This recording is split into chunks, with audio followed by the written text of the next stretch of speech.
Isang pinagpalang umaga na naman mga kagaya. So ito po yung mga alaga nating gapi dito sa ating freshwater lobster pond. So dumami na po sila.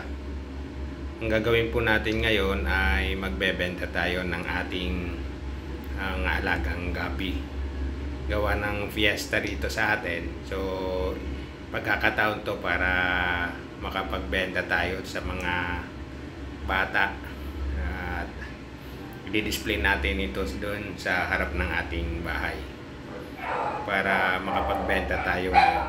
So samahan nyo ako mga gagaya habang hinuhuli yung mga gapi natin para mailagay natin doon sa plastic, then maibenta natin ngayong araw. Tsak makakabenta tayo gawa ng maraming mga bata na naglalakad dyan. So samahan niyo ako habang nanguhuli mga kagaya.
So ito mga kagaya, nakapaglagay na tayo, may mga nahuli na tayo at nailagay na natin sa plastic ng yelo.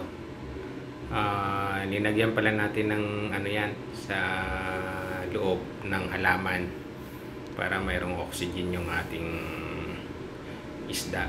So bukod dun sa isda, may kasama na siyang halaman na water lettuce para kahit i-display natin sa labas, hindi mauubusan ng oxygen yung ating mga isda. So i-display natin to sa labas. Ito magandang klase to, imported to.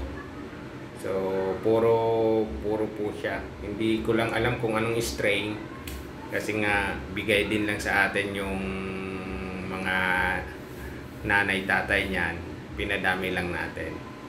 So pero imported pong ano yan, yung gabi na yan. Tapos itong iba, chops na po yan. Crossbreed ng Black Moscow saka Bluegrass. So kaya ano na yan. Dapat iba ang presyo nung isa, pero pagsasamahin ko na lang para titingnan natin kung sino yung marunong mag-alaga ng gapi. Yun yung bibilhin niya kasi kakaiba po siya.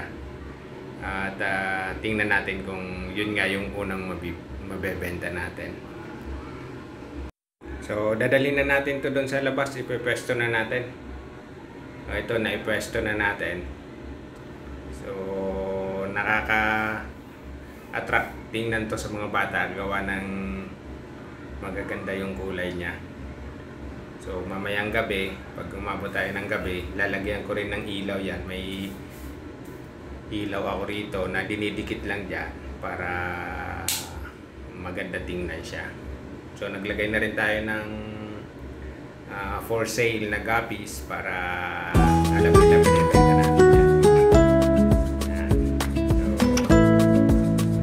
So pagka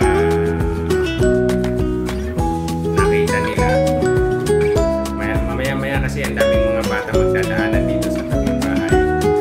Pupunta sa simbahan, nandito lang tayo sa tabing basketball court. So siguradong makikita itong display natin dito sa tabing kalsada. Ayan. So kayo din mga kagaya, kung gusto nyo ng gapi, mag-message lang po kayo sa akin o kaya sa aming FB page at Ning's Leafy Greens. At pwede po tayo magbenta ng bultuhan, yung maramihan. So iba po yung presyo nun pagka marami yung kukunin nyo. So ito ngayon, nabenta nga yung magandang klase nating gapi, yung una-unang nabenta. So naka-4 na plastic na tayong nabenta sa araw na ito.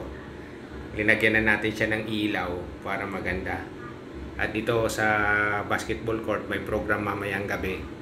So lahat tong natitirang gapi natin siguradong mauubos. So ganun lang po yun mga kagaya. Wala tayong gastos dito kasi ito tagakain lang ng tirang pagkain ng ating mga alagang crayfish, yung freshwater lobster.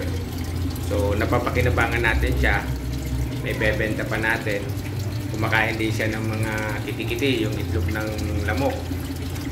So nailalagay din natin sa hydroponics, sa cracking method natin, tapos nabebenta pa natin siya. Then walang gasto sa pagkain to kasi sila rin yung kakain ng ating tira-tirang pagkain sa ating lobster. So napakadaling alagaan, pwede ring pagkakitaan mga kagaya. So kung gusto nyo mag-alaga, message lang po sa amin. Maraming salamat!